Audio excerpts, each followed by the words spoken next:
concentrating on what I can be sure of.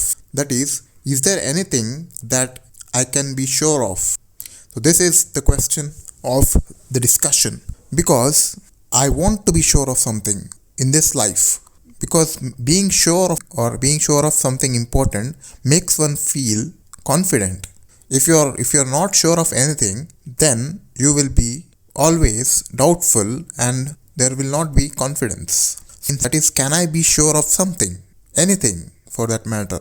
Now, when it comes to the aspect of existence or when it comes to the aspect of facts, then one can say that I am sure that I exist, period, or full stop. Or I am sure that the sun rises in the east. It is a scientific fact, and I'm sure of it. This is in the realm of science. In the realm of philosophy, one can say that I am sure that I exist. Like Descartes said, I think, therefore I am. But what I'm interested in at this particular point of time is not the aspects related to existence or science, or philosophy in general, but the aspect related to life and values. What I'm asking is, can you or can I be sure of something that is related to life and values? By life and values, I mean, can you or can I be sure of something which I believe is right or moral or good? Something which I believe should be done or something which I believe as the right thing to do. And this question is not limited to just the moral domain. That is, I am not saying this question is not limited to the domain of morality, but this question is related to the question of values, and values is a much more broader discipline than morality. I think because morality is a part of this system of values. So, let me come back to the question. Is there anything which is related to values that you can be sure of?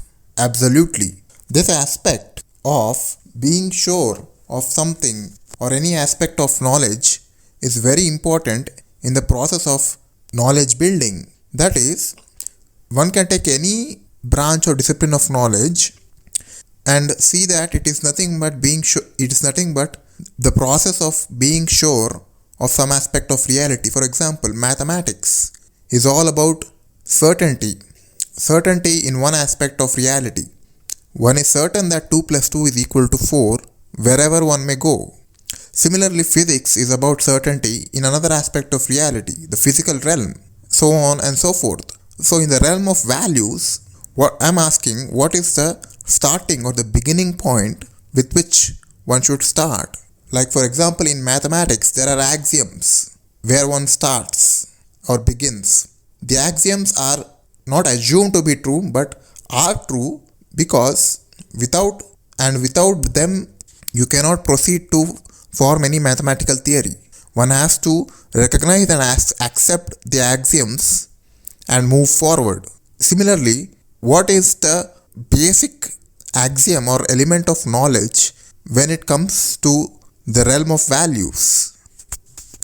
If you haven't guessed it, let me tell you that the most important thing when it comes to the realm of values, which one can be absolutely sure of, is the value of life itself. That is, just as one can be sure that I exist, the statement I exist is true in the empirical realm, so also one can be sure that life is valuable in the realm of values. Now there are people and skeptics who do not agree that life is valuable, just as there are people and skeptics who debate or disagree that they exist. The point of this discussion is not to answer them or such critics, but to provide a justification for this statement that life is valuable. By life, I mean your own life. Before we say that X or Y or a person or a particular thing is good or valuable or a particular action is right, we need to accept, at least implicitly, a certain principle. And that principle which a person accepts before making any claim in the realm of values is the principle of the value of life. Because only when a person accepts the value of life can he consider anything as good or bad. In other words, nothing can be good for inanimate matter because they exist unconditionally. That is, their existence is not dependent on a particular course of action. But for a living being, their existence or their life is dependent on a particular course of action. And the course of action that the living being undertakes may be beneficial or not beneficial to it. If one wants to live, the standard by which one judges an action to be right or wrong has to be one's life. Or in Ayn Rand's words, all that which is proper to the life of a rational being is good, all that which negates it is bad. Although this principle of the value of life may seem trivial at times, many times we forget this principle of the value of life. For example, when someone is depressed, or when someone thinks that he is very depraved, or when someone is suicidal or thinks about committing a suicide, all these times overshadowed by other thoughts and feelings. It is important to remember this principle at all times because it is a matter of great fortune to be alive, and however much one may be depressed or feeling depraved or feeling suicidal, there is always a chance for improvement as long as there is life. There is always a chance to feel excited, to feel happy and exhilarated as long as there is life. Surely there will be difficulties and challenges, but all challenges are opportunities for oneself to grow. During these difficult times, one may forget the value of the gift of life that they have received without even asking.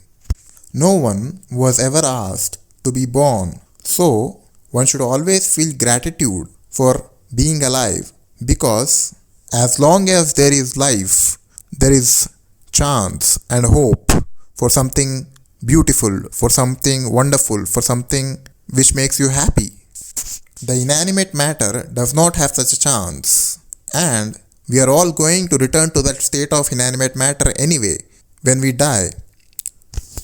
So we should cherish the moments that we have when we are alive.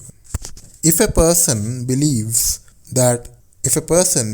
completely and absolutely that life is not valuable, then the next step is death by suicide. Such a person has failed to realize this principle of the value of life.